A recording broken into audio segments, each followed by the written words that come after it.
We're back now at 8:09 with today's professional. Star Jones and Donny Deutsch have their hands full this morning because Rosie O'Donnell is sitting in for Dr. Nancy. Good morning. It's good to have you here, Rosie. You ready to have at it? I'm ready to have at it. Let's start with a subject that's been making headlines over the last couple of weeks, the scandal involving the Secret Service and prostitutes in Colombia. Over the weekend, a couple of lawmakers, in particular Susan Collins of Maine and Carolyn Maloney of New York, weighed in and said that this boys on spring break mentality might not exist were there more women hired by the Secret Service and more women on trips like this. How do you feel about that? The studies have actually shown that gender diversity really does add to a company's bottom line. And if we just put that on the Secret Service, it makes more sense.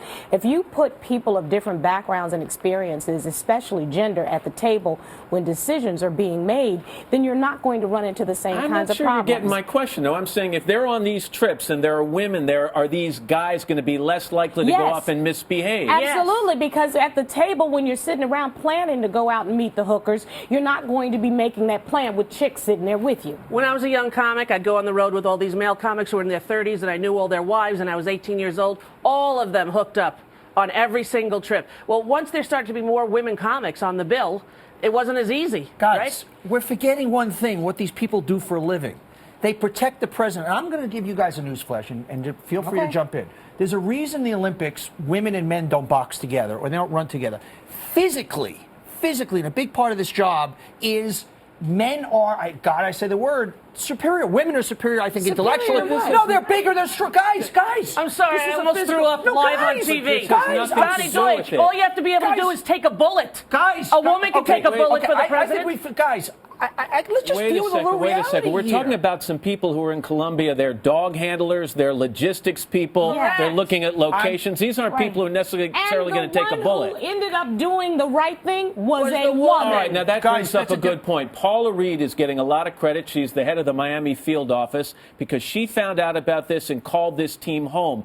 But is that about her gender? Did she do the right thing because she's a woman or because she simply upheld her responsibilities? She's a competent employee who did her job. Well, I think because she's a woman. Oh, would a man have been less likely to do the right thing in that situation? Yes, because there's a boys' club situation. I don't think it's so shocking that men in power sometimes use prostitutes. Prostitution is legal where they work. I'm going to say it again. The Jack Nicholson, I think we want them on that wall. Guys, there's a reason that men fight wars. Women are intellectually superior, but guys, let's not be so politically correct. But women are fighting wars too, and why is it that men use the prostitutes and women don't? Let us move on, okay? This next topic, so do we want idiots protecting the president? Next topic I'm going to call Would You Want to Know? USA Today revisited this subject online on Monday.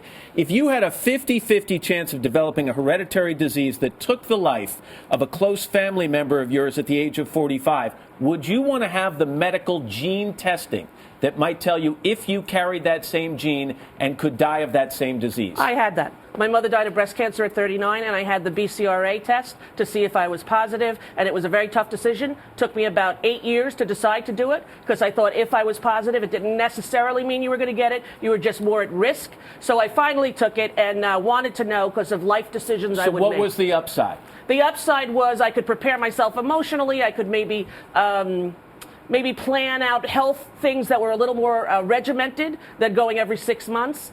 But I was negative, luckily. But I think I would want to know. Would you guys have done the same thing? I would want to know. I think because I'm having had a heart issue, I would want to be able to plan out the rest of my life. I would want to know because A, I'd be tortured by not knowing, and B, I'd like to know if I'm dying at 45 versus 85. I might live life a little differently. But would changing your whole life, if you did find out that you had that gene, necessarily be a good thing? Wouldn't you live a very kind of conservative, contrived existence? Maybe the opposite. Maybe you'd let it rip. I mean, really? I think it'd be the opposite. Is that like that country song, Live Like You're Dying? That's it. Or it may, influence your decision to have more children. If you knew that there was a good chance you were going to get a life-threatening disease. So you wouldn't have children at 45 Perhaps. if you thought that you could get that. All right, let's move on. Therapy. Volunteer basis. Raise your hand if you have been in therapy or are currently in therapy. Okay. Interesting. Would you guys be more comfortable lying on the couch? Yeah, over there? actually. By the way, I get freaking flyer miles. That's it. Interesting article in the New York Times over the weekend suggesting that the longer people go in therapy, perhaps the less effective it is. How do we feel about this? I don't think you can draw an overall statement. I always like to say therapy is like whatever works for you works. The thing that I think is important to realize that these people are human beings, and you have to use it as something for yourself versus what they say is the gospel. I mean, that's the big problem with therapy, is people use it as prescriptive versus using it as something kind of just to kind of help you bounce things around. How long have you been in therapy? On and off, seriously, since I'm 16. Okay, according to the How's it article, working for you? Pretty good. According to the article, the best results in therapy come between sessions 7 and 10. I don't believe that at all. I disagree completely. It took me 2 years to get a breakthrough to talk about why I became a 300-pound woman at 5'5". It really did take 2 full years of sitting down every week. I had closed off walls about it. So I can't imagine that you can do it in 6 to 12 sessions. Would you agree there is a lot of ineffective therapy out was my there? point. Yes. Yeah. And you have to really find somebody who is able to match what your needs are. After being in therapy many years and then starting again a few years ago, I didn't want to go back to childhood stuff. I wanted to now deal with my present day life. So you have to sort of find the therapist that fits the place that you are. Are you going to be a Freudian therapist, or are you going to go to a behaviorist? It's like- you want to change It's like behavior, everything you want else. to get into your There are brain. good doctors and bad doctors. There are good people and bad people, and you got to be careful. It's college graduation season. Hundreds of thousands of college grads are going to hit the job market in the next couple of months. According to a recent poll, 1 in 2 of them will be unemployed or underemployed, which isn't good news. Is one of the reasons for this that many college students are studying useless majors? No. And they get out of college with no real employable skills? No, I've hired tens of thousands of college graduates. Your major, unless you are going to be an accountant or a doctor, is irrelevant. It's irrelevant. I'm just going to say. I don't agree with that. And let me just also finish one other thing. All right. I'm tired.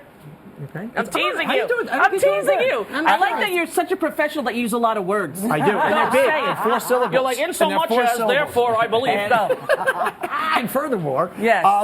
I'm also I'm tired of this learned helplessness today with young people that there are no jobs out there. That's ridiculous. Listen, I think if you get a degree in theater, the chances of you getting a job in theater, minimal, right? So, if you love it, you want to do that, get a fine arts degree, there's not a lot of jobs for artists in the world. Nowadays, getting a law degree, it's very difficult to Exactly. get a job as an attorney. I think you have to create your own niche. When you graduate from college, don't walk out thinking that the world is my oyster. It's not. You have to But create your own. in today's employment situation, our degrees in things like fine arts, drama, philosophy, religious studies, are they useless when it comes to getting a job? Yes.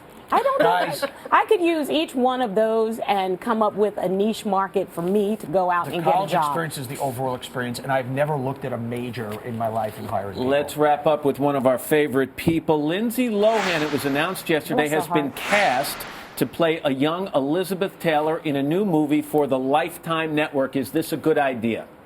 I feel very sorry for her.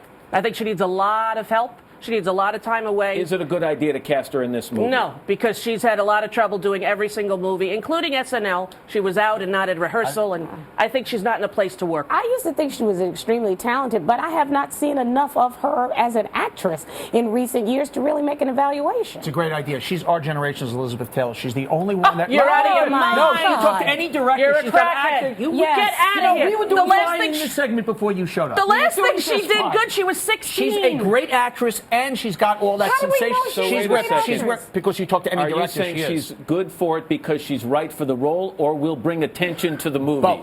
Both. And I think she's going to be this generation in real life. So I don't think Elizabeth she's Taylor. right for the role, and I don't think she's capable at this point I of disagree. doing what's needed He to is portray so that clearly an character. ad man because you are looking at this as a marketing No, opportunity, no. You and talk to it any works. director in Given Hollywood, what the tip, she's she's a been great through over the actress. last several years, when you attach her to a movie project, does she attract viewers or repel viewers? I think neither. I think kind of the interest level in her has waned Not at all. significantly. I think she's going to attract viewers, but I don't think that it's going to be for her talent. It's going to be for the train wreck that they're trying to see. Right, and on SNL, it wasn't as though she delivered. People watched expecting, You lean hoping, in. wishing, but, You lean in. I don't know, she needs a lot of help. I wish Rosie her O'Donnell, well. filling in for the Can I just say it's Nancy. Barbara Streisand's 70th birthday today? There you Happy go. birthday, Barbara Streisand! Go All ahead. right. Okay, look at this one. Thanks for being here, Rosie. Thank you. Appreciate it. Starring Donny, as Sorry. always.